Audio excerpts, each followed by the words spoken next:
Fui demitida injustamente. Agora sou CEO da empresa rival.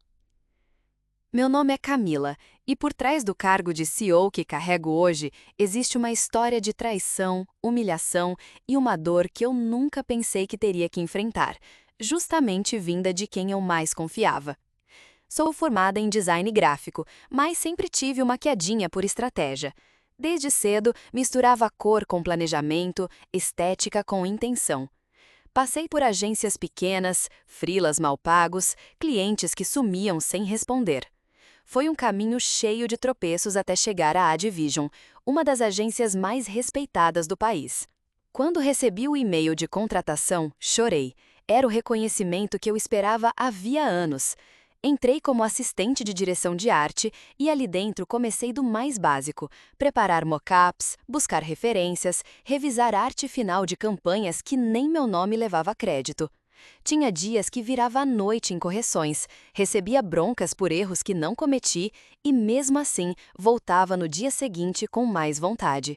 Teve uma época em que quase pedi demissão, quando passei 3 meses sem ser ouvida numa apresentação porque diziam que eu era nova demais para opinar. Mas segui. Me matriculei em um curso noturno de branding estratégico no Senac e, mais tarde, em um intensivo de posicionamento de marca online com um especialista espanhol que admirava há anos. Estudava à noite, aplicava de dia. Me especializei em branding, comecei a trazer resultados concretos e fui chamada para liderar um projeto piloto que fez o engajamento do cliente crescer 73%. A partir dali, meu nome começou a circular com mais respeito. Comecei a ser chamada para briefings estratégicos, participei de concorrências com grandes marcas e ganhei minha primeira campanha assinada. Ainda não era um cargo de liderança, mas era como se finalmente ouvissem minha voz com atenção. Quando fui promovida a analista sênior, chorei no banheiro da agência. Não por vaidade, mas porque olhei para trás e vi a menina que passou noite sem dormir fazendo arte para restaurante de bairro, agora sendo reconhecida numa das maiores agências do país. Eu me sentia pronta e, pela primeira vez, respeitada pelo que eu sabia, não apenas pelo que eu entregava. Foi na Advision que conheci Thaís. Ela era social media na mesma equipe. Tímida, atenta, inteligente. Começamos a conversar sobre memes, depois sobre estratégia, depois sobre sonhos. Ela me ajudou a superar uma crise criativa, eu a defendi quando erraram com ela numa reunião. Ficamos amigas de verdade, saíamos juntas, dividíamos confidências, chegamos a planejar abrir um estúdio criativo com nosso nome. Eu confiava nela de olhos fechados. Foi num desses almoços que compartilhei com ela uma dúvida que não me saía da cabeça. Uma das campanhas recém-aprovadas, que havia recebido elogios da direção, era assustadoramente parecida com a de uma empresa estrangeira que eu havia estudado em um dos meus cursos. As cores, a estrutura da narrativa, até mesmo os slogans, tudo parecia copiado com pequenas alterações. Passei a noite em claro revisando arquivos antigos, salvando prints, comparando materiais. Meu coração apertava com a possibilidade de a Advision estar cometendo plágio. Fiquei dividida entre o medo de parecer paranoica e a responsabilidade de proteger minha carreira e minha reputação. Na manhã seguinte, levei tudo para o trabalho. Compartilhei com Thaís, esperando apoio, orientação, empatia. Ela ouviu em silêncio, franziu a testa e disse: "Você tem certeza disso? Isso pode dar um problemão." Mas não demonstrou surpresa, nem desconforto, só medo. Mesmo assim, resolvi fazer o certo. Preparei um relatório com as evidências, organizei os arquivos comparativos e levei à liderança. Não citei nomes, apenas pedi uma investigação interna com urgência. Nos dias seguintes à entrega do relatório, o clima na agência começou a mudar. Me excluíram de reuniões, projetos foram redistribuídos sem aviso e meu acesso a pastas internas foi reduzido. Tudo era silencioso, passivo-agressivo. Comecei a notar olhares atravessados, sussurros quando eu passava pelo corredor. Thaís, antes minha confidente, estava fria, distante, quase como se quisesse que eu percebesse algo, mas sem coragem de dizer. Uma semana depois, fui chamada para uma reunião com o RH. Achei que era para esclarecer o caso do relatório, mas não era. Disseram que haviam recebido uma denúncia interna sobre minha tentativa de sabotar o setor criativo. Acusaram-me de espalhar informações falsas e prejudicar a imagem da equipe. Eu não entendi nada. Quando pedi mais informações, colocaram na minha frente uma cópia do meu relatório com a assinatura da Thaís como coautora. Ela havia dito que a ideia de revisar campanhas era dela, que eu tentava tomar o crédito e espalhar mentiras sobre o time. Fiquei em choque. Tentei me defender, mostrar prints, e-mails, mas já não adiantava. O clima já estava contra mim. A decisão já tinha sido tomada. Fui desligada da empresa por quebra de conduta e clima organizacional tóxico. A decisão foi lida em voz alta, em uma sala fria, com 2 pessoas do RH e meu coordenador, que nem teve coragem de me encarar.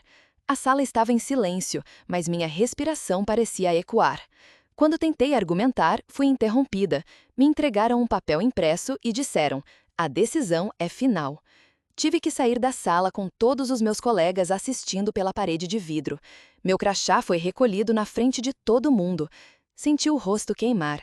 Uma estagiária com quem eu sempre ajudava olhou com pena. Thaís, ao fundo, não levantou os olhos do computador. Saí com um papel na mão, um bulhaco no peito e a sensação de ter sido expulsa de uma casa que eu ajudei a construir. Voltei para casa arrasada. Passei semanas tentando entender o que aconteceu. Era como se eu tivesse vivido uma ilusão, uma amizade inventada, uma história paralela. Cada vez que abria o celular, lá estava ela, Thaís, sorridente, recebendo elogios, prêmios, méritos, que nunca foram dela. Mas o pior não foi isso. Foi ver um post dela que viralizou, uma selfie na frente da Division com a legenda: "Nem todo mundo suporta a pressão de ser boa de verdade." Eu segui. Os comentários elogiavam, chamavam de inspiradora. Eu lia cada linha como se tomasse um soco. A indireta era clara. Além de ter me traído, ela estava tripudiando da minha dor, da minha demissão e transformando tudo em palanque para subir sozinha. Nos primeiros meses afundei. Passei noites em claro chorando, trancada no meu quarto, evitando o contato com amigos. Meu aluguel atrasou, precisei devolver o carro financiado, vendi parte do meu equipamento para pagar contas. Tive ataques de ansiedade, vergonha de sair na rua, medo de olhar meu celular. Foi quando recebi uma mensagem da Renata, minha ex-diretora criativa, com quem trabalhei por 3 anos na Division. Ela soube da demissão e quis entender o que houve. Marquei um café com ela, tremendo. Contei tudo. Renata acreditou em mim e me ofereceu os primeiros freelas como designer em uma startup que estava assessorando. Eram jobs pequenos, de redes sociais e landing pages, mas foram minha salvação. Com o tempo, fui pegando projetos maiores. Aos poucos, voltei a respirar. Criei um portfólio do zero, com storytelling forte, mostrando o que sabia fazer, e começaram a surgir oportunidades mais relevantes: rebranding para uma startup de educação, identidade visual para um marketplace de moda consciente, consultorias pontuais para pequenas marcas. Cada entrega me devolvia um pedaço de mim.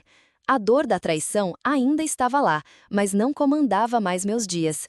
Foi através do trabalho que eu fui saindo, pouco a pouco, daquela depressão silenciosa. Pela primeira vez, sentia que estava construindo algo que era só meu, longe da sombra de Thaís ou de qualquer outra liderança que não acreditou em mim. Renata continuou ao meu lado, me apresentou a outros contatos e, quando percebi, já estava montando um pequeno time para dar conta da demanda. Ela foi além, me emprestou o dinheiro inicial para abrir um CNPJ, contratar 2 estagiários e comprar um notebook novo. Me disse: "Camila, você não precisa de validação de ninguém. O que você faz fala por você e grita." Foi assim, entre crise e coragem, que comecei a construir algo meu. Em 2 anos, fundei minha própria agência, a Fluxo Criativo. Começamos numa sala emprestada da casa da minha tia, com uma mesa de MDF e 2 notebooks. Os 2 primeiros estágios que contratei com a ajuda da Renata viraram meus aliados. Diego era um talento bruto no motion design, Clara, uma mente afiada para redação publicitária. Juntos, viramos madrugadas em pitches, rebriefs e ajustes de última hora. Com transparência, entrega impecável e muita escuta ao cliente, a Fluxo foi conquistando espaço. O primeiro cliente grande veio com um projeto de identidade para um hub de inovação. Depois, uma campanha para um aplicativo financeiro que viralizou. Paguei cada centavo do empréstimo da Renata em 6 meses, com direito a um bilhete grato e um vinho caro que ela se recusava a aceitar, mas que acabamos tomando juntas. Foram anos duros, mas vitoriosos. Ver nosso nome entre as 10 agências emergentes do país, com destaque em prêmios de criatividade e ética, foi a confirmação de que a dor não me definiu. A Fluxo Criativo era mais que uma agência, era meu renascimento. 3 anos depois, a Advision, antes imponente, estava afundando. Boatos de problemas internos, entregas repetitivas e falta de inovação se espalhavam no mercado. Alguns dos clientes que tinham sido nossos juntos, clientes que Thaís herdou após minha saída, começaram a procurar a Fluxo por conta própria.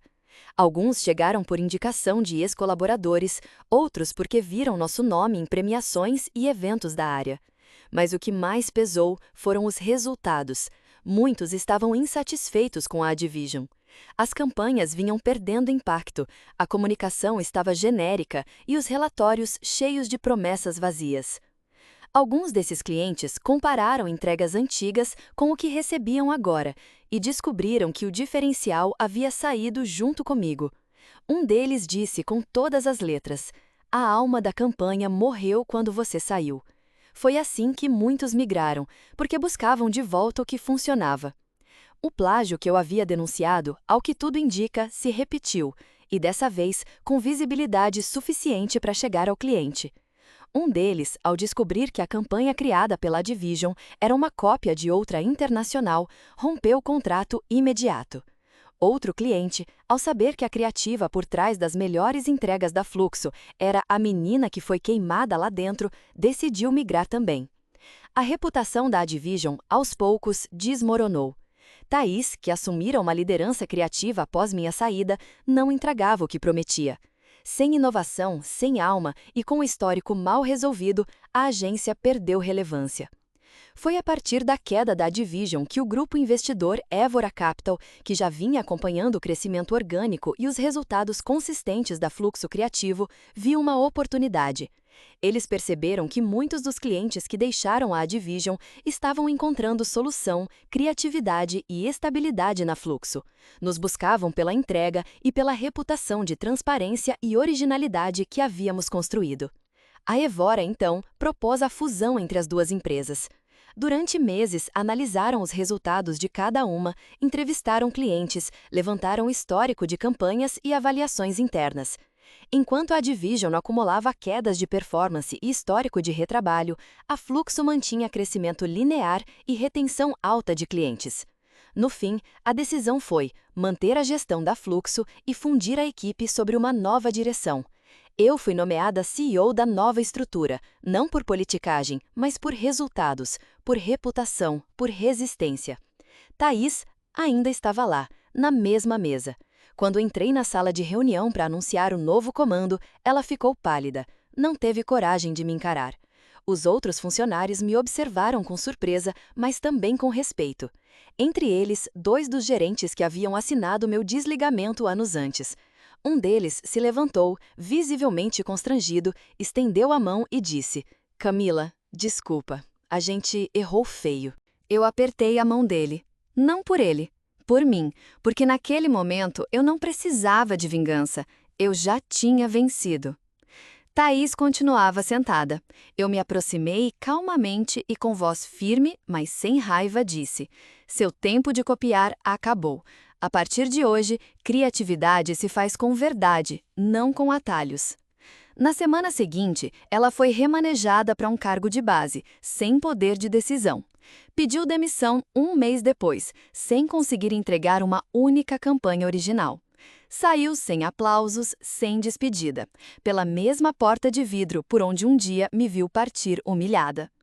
A traição mais dolorosa nem sempre vem de um inimigo, mas a resposta mais bonita à mentira é a verdade em movimento.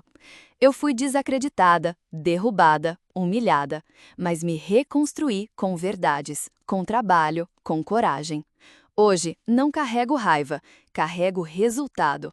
E o mais irônico, fui demitida injustamente e acabei contratando minha própria traidora.